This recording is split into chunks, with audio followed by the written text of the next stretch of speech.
അരുണും ഞാനും അടികൂടി നിൽക്കുകയാണ്. പക്ഷേ എന്നാൽ പോലും അവൻ വരുമ്പോൾ ഒരു പലഹാരപ്പൊതി അത് നിർബന്ധമായിട്ടും കൊണ്ടുവരുന്നതാണ്.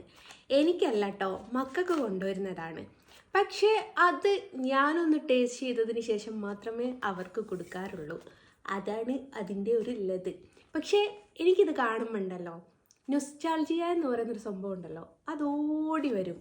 കാരണം എൻ്റെ വാപ്പയൊരു ഡ്രൈവറായിരുന്നു. അപ്പോൾ വാപ്പ ഇതേപോലെ ബസ്സിൽ നിന്ന് തിരിച്ചു വരുന്ന സമയത്ത് എന്തെങ്കിലും ഒരു പലഹാരപ്പൊതിയായിട്ട് ഞങ്ങൾക്ക് കൊണ്ടുതരാറുണ്ട്. ഇത് എൻ്റെ വാപ്പ എന്നില്ല കേട്ടോ, പലരുടെയും അച്ഛന്മാർ കൊണ്ടുവരുന്നതായിരിക്കും. അങ്ങനെ പണി കഴിഞ്ഞ് വരുന്ന സമയത്ത് ഒരു പലഹാരപ്പൊതി. അപ്പോൾ അത് വാപ്പനെ വിട്ട് ഇങ്ങ് പോകുന്നതിന് ശേഷം ഇപ്പോൾ അരുണ് ബസ് പോയതിന് ശേഷം അവനിപ്പോൾ സ്ഥിരം ഇങ്ങനൊരു പരിപാടി തുടങ്ങിയിട്ടുണ്ട്. മക്കൾക്ക് വേണ്ടിയിട്ട് കൊണ്ടുവരുന്നതാണ്. എങ്കിൽ പോലും പഴയ കാലത്തേക്ക് ഒരു ഓടിപ്പോക്ക് അത് കാണുമ്പോൾ.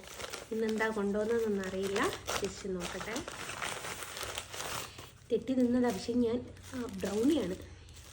അപ്പം അവന് വന്നപ്പോൾ ഞാൻ മിണ്ടിയിട്ടൊന്നുമില്ല. പക്ഷേ പലഹാരത്തിനോട് നമുക്ക് പിണക്കം കാണിക്കാൻ പറ്റുമോ? ഇന്ന് ബ്രൗണിയാണ് കൊണ്ടുവന്നത് ഗായ്സ്. അത് ഫേമസുള്ള ബ്രൗണിയാണ്. അത് ഒരു കാര്യം പറയാതിരിക്കാൻ വയ്യ. എലൈറ്റിൻ്റെ ബ്രൗണി കേക്ക് ഉണ്ടല്ലോ, അത് ഇവിടെ മേടിക്കാറുണ്ട്. പക്ഷേ ഒരു വകക്കും കൊള്ളാത്തൊരു സംഭവമാണ് ഉള്ളത്. പറയുന്നതിന് എന്താണ്, പക്ഷേ ഇത് ഫേമസ് എന്ന് അവരുണ്ടാക്കുന്നതാണ്. അടിപൊളി ടേസ്റ്റാണ്.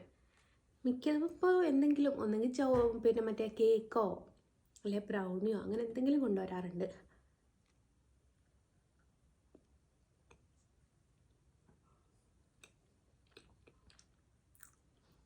നല്ല ടേസ്റ്റ് ഉണ്ട്. ഈ ബ്രൗണി കഴിച്ചാലുള്ള കുഴപ്പം എന്താണെന്നറിയോ? നമ്മളെ പറക്കും തളികയുള്ള ബസന്തിൻ്റെ പല്ലില്ലേ, അതേപോലെ ആയിരിക്കും. പല്ലുമ്മ നന്നായിട്ട് ഒട്ടിപ്പിടിക്കും. അപ്പോൾ ബസന്തിൻ്റെ പല്ല് കിട്ടണമെന്നുണ്ടെങ്കിൽ ബ്രൗണി തിന്നാൽ മതി. അതാണ് സംഭവം. നിങ്ങളെ അതിൻ്റെ കൂടി കൊതിപ്പിച്ച് കടന്നു കളയാനായിട്ട് ഞാൻ വന്നിരിക്കുന്നു. അപ്പം ഇന്നത്തെ വീഡിയോ ഇത്ര മാത്രമേ ഉള്ളൂ. ടാറ്റാ.